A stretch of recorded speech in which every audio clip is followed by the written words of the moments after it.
का टॉपिक है cardiovascular system, जिसमें हम लोग कार्डियोवैस्कुलर सिस्टम को डिस्कस करेंगे। सबसे पहले हम लोग हार्ट के बारे में देखते हैं। जो सबसे ऊपर वाली ये ब्लू कलर में जो पोजीशन है जो लोकेट किया गया, ये है सुपीरियर वेना केवा है, और नीचे ब्लू कलर वाला इंफीरियर वेना केवा है। उसके बाद ये जो है इसको हम लोग राइट एट्रियम बोलते हैं। ये राइट वेंट्रिकल है, ये लेफ्ट एट्रियम है, ये आपका लेफ्ट वेंट्रिकल है। उसके बाद ये जो दिखाया है ये आपका पल्मोनरी आर्टरी है, ये पल्मोनरी वेन है, ये दोनों पल्मोनरी वेन है सर। उसके बाद ये जो दिखाया है ये जंक्शन है, जिसको हम लोग ट्राइकस्पिड वाल्व बोलते हैं। इस जंक्शन को हम लोग मिट्रल वाल्व बोलते हैं। इसके बाद हम लोग हार्ट के बारे में जानते हैं। हार्ट में 4 चैम्बर होती हैं, right atrium, right ventricle, left atrium, left ventricle, जो कि अभी मैंने आपको दिखाया यहाँ पे। Right atrium, right ventricle, left atrium, left ventricle, ये 4 चैम्बर होती हैं हार्ट में। उसके बाद दिया है the left atria and left ventricle are separated from the left right atria and right ventricle by the wall of muscle called the septum. मतलब ये हुआ कि जो लेफ्ट एट्रिया है और लेफ्ट वेंट्रिकल है, जिसको हम लोग सेपरेट कर रहे हैं राइट एट्रिया और राइट वेंट्रिकल से, जो कि एक वॉल ऑफ मसल के द्वारा सेपरेट किया जा रहा है, जिसको हम लोग सेप्टम बोल रहे हैं। इसको हम लोग फिगर में दिखा रहे हैं। ये जो राइट एट्रिया है और राइट वेंट्रिकल है, और इधर जो लेफ्ट एट्रिया है, लेफ्ट वेंट्रिकल है, इनको डिवाइड किया जा रहा है। ये जो वाइट में पोजीशन दिखाया गया है ऊपर का, ये होता है, ये है वॉल ऑफ मसल, जिसको हम लोग सेप्टम के नाम से जान रहे हैं। ये जो है इसको हम लोग सेप्टम के नाम से जानेंगे। उसके बाद फिर आगे देखते हैं। जो हार्ट होती है उसकी 3 लेयर होती है। सबसे पहला जो होता है एपिकार्डियम होता है, जो कि प्रोटेक्टिव लेयर होता है, और ये मोस्टली बना होता है कनेक्टिव टिश्यू का। उसके बाद नेक्स्ट आता है मायोकार्डियम। मायोकार्डियम जो होता है मसल ऑफ द हार्ट होता है, हार्ट की मसल को हम लोग मायोकार्डियम बोलते हैं। उसके बाद तीसरा जो होता है वो एंडोकार्डियम होता है। एंडोकार्डियम जो होता है वो हार्ट के अंदर लाइन किया हुआ होता है, जो कि प्रोटेक्ट करता है वाल को और चैम्बर को, 2 चीज़ों को प्रोटेक्ट करता है एंडोकार्डियम। उसके बाद सर्कुलेशन के बारे में जानते हैं। जो सर्कुलेशन होता है ब्लड का, वो सुपीरियर वेना केवा और इन्फीरियर वेना केवा से राइट एट्रियम में जाता है। राइट एट्रियम, फिर राइट एट्रियम से राइट वेंट्रिकल जाता है। अभी मैं इसको फिगर के माध्यम से दिखा रहा हूँ।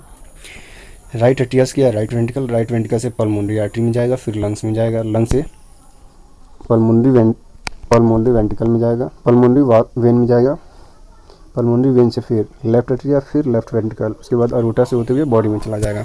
इसको हम लोग फिगर के माध्यम से देखते हैं, ज़्यादा क्लियर होगा। जो ब्लड है ये इंफीरियर वेना केवा और सुपीरियर वेना केवा, इनके थ्रू राइट एट्रियम में आएगा, और राइट एट्रियम से फिर होते हुए ये सीधे लेफ्ट वेंट्रिकल में आएगा। राइट एट्रियम से राइट वेंट्रिकल में जाएगा, और राइट वेंट्रिकल से ये पल्मोनरी आर्टरी के थ्रू होते हुए ये चला जाएगा आपका लंग्स में। लंग्स से फिर पल्मोनरी वेन जो इधर से 2 दिखाया है और जो 2 इधर से पल्मोनरी वेन दिखाया है, इनके थ्रू होते हुए ये लेफ्ट एट्रियम में आएगा। लेफ्ट एट्रियम से सीधे जाएगा लेफ्ट वेंट्रिकल में जाएगा। अब लेफ्ट वेंट्रिकल से अरोटा एरेटिक वाल जो दिखा रही है, एरेटिक वाल के थ्रू होते हुए ये पूरे बॉडी में डिस्ट्रीब्यूट हो जाएगा। उसके बाद सर्कुलेशन समझ में आ गया कि सुपीरियर वेना केवा और इंफीरियर वेना केवा से राइट एट्रियम जाएगा, राइट एट्रियम से राइट वेंट्रिकल में जाएगा, फिर पल्मोनरी आर्टरी में जाएगा, फिर लंग्स में जाएगा, लंग्स से फिर रिटर्न होगा पल्मोनरी वेन में, फिर लेफ्ट एट्रियम में, लेफ्ट वेंट्रिकल में, फिर एरोटा के थ्रू होते हुए होल बॉडी में डिस्ट्रीब्यूट हो जाएगा। उसके बाद देखते हैं मैकेनिज्म क्या है। जो राइट एट्रियम हो, जो कि डीऑक्सीजनेटेड ब्लड रिसीव कर रहा है बॉडी से वेन के थ्रू, उसको हम लोग सुपीरियर और इन्फीरियर वेना केवा बोलते हैं, जो कि अभी मैंने पिछले फिगर में दिखाया था। अभी पीछे जो दिखाया था फिगर में वही था सुपीरियर और इन्फीरियर वेना केवा, जो कि राइट एट्रियम रिसीव कर रहा था डीऑक्सीजनेटेड ब्लड पूरे बॉडी से वेन के थ्रू। उसके बाद दिया है राइट एट्रियम जो होता है जब कंट्रैक्ट होता है तो ब्लड को पास करता है राइट वेंट्रिकल में। राइट वेंट्रिकल में पास हो गया ब्लड, उसके बाद जब राइट वेंट्रिकल फुल हो जाता है तो वो कंट्रैक्ट होता है। कंट्रैक्ट होने से क्या होता है, जो ब्लड होता है वो पंप हो जाता है लंग्स में। जिसके थ्रू पंप होता है, पल्मोनरी आर्टरी जो था उसके थ्रू ब्लड जो है पंप हो जाता है लंग्स में। यहाँ पे ये क्या करता है, ऑक्सीजन को लेता है, ब्लड ऑक्सीजन लेता है, और जितना भी कार्बन डाइऑक्साइड होता है उसको वो वहीं पे ऑफलोड कर देता है। उसके बाद क्या होता है कि जो न्यूली ऑक्सीजनेटेड ब्लड होते हैं वो रिटर्न हो जाते हैं लेफ्ट एट्रियम में, और लेफ्ट एट्रियम में किसके थ्रू रिटर्न होते हैं, पल्मोनरी वेन के थ्रू रिटर्न होते हैं। उसके बाद जो लेफ्ट एट्रियम होता है वो कंट्रैक्ट होता है, जिससे क्या होता है, ब्लड पुश होता है लेफ्ट वेंट्रिकल में। जब लेफ्ट वेंट्रिकल फुल हो जाता है तो ये कंट्रैक्ट करता है, उससे ब्लड क्या होता है, पूरे बॉडी में डिस्ट्रीब्यूट हो जाता है अरोटा के थ्रू। ये जो फुल होने वाला प्रोसेस है बहुत माइन्यूट सेकेंड में होता है, और तुरंत ये चलते रहता है, लगातार चलते रहता है, ज़्यादा टाइम इसमें नहीं लगता है।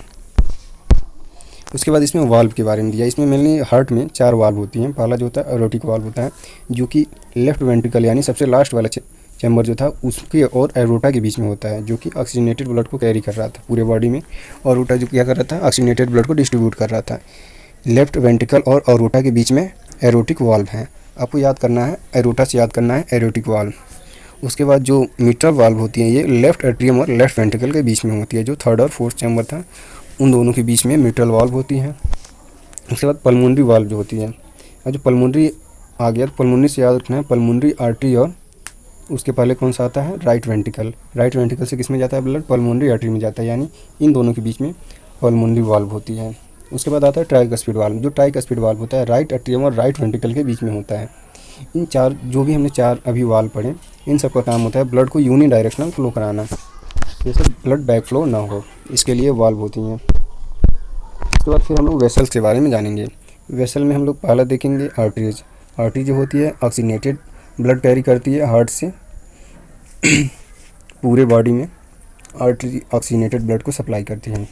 एक आर्टरी जो होता है जो कि डीऑक्सीजनेटेड ब्लड कैरी करता है, उसका नाम होता है पल्मोनरी आर्टरी, जो कि राइट वेंट्रिकल से होते हुए लंग्स में जाता है पल्मोनरी आर्टरी के थ्रू, जो डीऑक्सीजनेटेड ब्लड को कैरी किया हुआ रहता है। इसका जो इलास्टिक वाल्व होता है वो हेल्प करता है ब्लड प्रेशर को कंसिस्टेंट करने में। जो आर्टरी है इसका इलास्टिक वाल्व होने की वजह से हेल्प मिलती है ब्लड प्रेशर को कंसिस्टेंट करने में। आर्टरी क्या होती है, ब्रांच होती है स्मॉलर आर्टियोल्स में। आर्टरी स्मॉलर आर्टियोल्स में ब्रांच होती है। वेन जो होता है ये कैरी करता है deoxygenated blood back to the heart. Vein जो होता है ये डीऑक्सीजनेटेड ब्लड को कैरी करता है हार्ट तक लाने में। जैसे जैसे हार्ट क्लोज आता है, साइज जो होता है वेन का वो इंक्रीज होते जाता है। वेन के पास जो होता है थिनर वाल्व होती हैं आर्टरी से मतलब मोटी वाल्व होती हैं वेन की। उसके बाद हम लोग कैपिलरी के बारे में जानेंगे। कैपिलरी जो होता है सबसे स्मॉलेस्ट आर्टरी को कनेक्ट कराता है स्मॉलेस्ट वेन से। इसके पास कैपिलरी के पास बहुत ही थिन वाल्व होती हैं, जो कि अलाउ करता है एक्सचेंज करने में कंपाउंड को, जैसे हो गया कार्बन डाइऑक्साइड हो गया, वाटर हो गया, ऑक्सीजन हो गया, वेस्ट हो गया, न्यूट्रिएंट हो गया।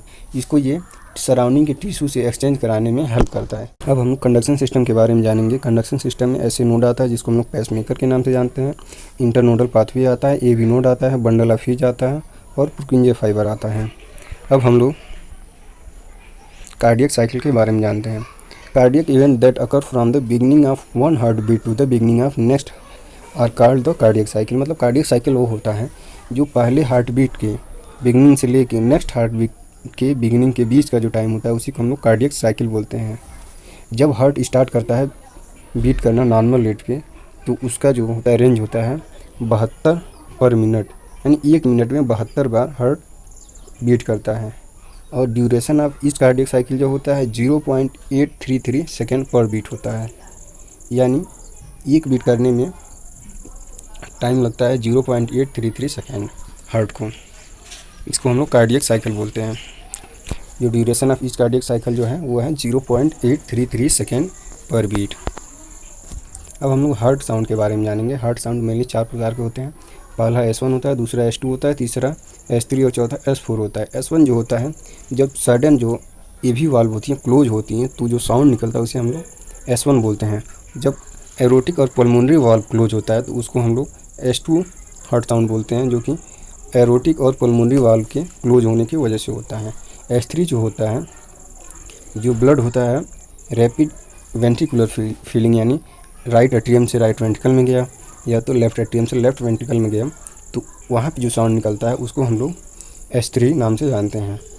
S4 जो होता है वेंट्रिकुलर हाइपरट्रॉफी की वजह से निकलता है। S4 साउंड किसकी वजह से निकलता है, वेंट्रिकुलर हाइपरट्रॉफी, इसके वजह से S4 साउंड निकलता है। ब्लड प्रेशर के बारे में जानते हैं। ब्लड प्रेशर जो होता है, जो भी लेटरल प्रेशर एग्जर्ट होता है, जो मूविंग कॉलम होती है ब्लड का, जिसके द्वारा लेटरल प्रेशर जो भी एग्जर्ट होता है आर्टरी के वाल पे, उसी को हम लोग ब्लड प्रेशर के नाम से जानते हैं। इसमें सिस्टोलिक ब्लड प्रेशर जो होता है 100 से लेके 119 मिलीमीटर ऑफ Hg होता है, और डायस्टोलिक ब्लड प्रेशर जो होता है वो 60 से लेके 79 मिलीमीटर ऑफ Hg होता है। पल्स प्रेशर जो होता है सिस्टोलिक से माइनस कर देंगे डायस्टोलिक प्रेशर को, तो उसे हम लोग पल्स प्रेशर बोलते हैं।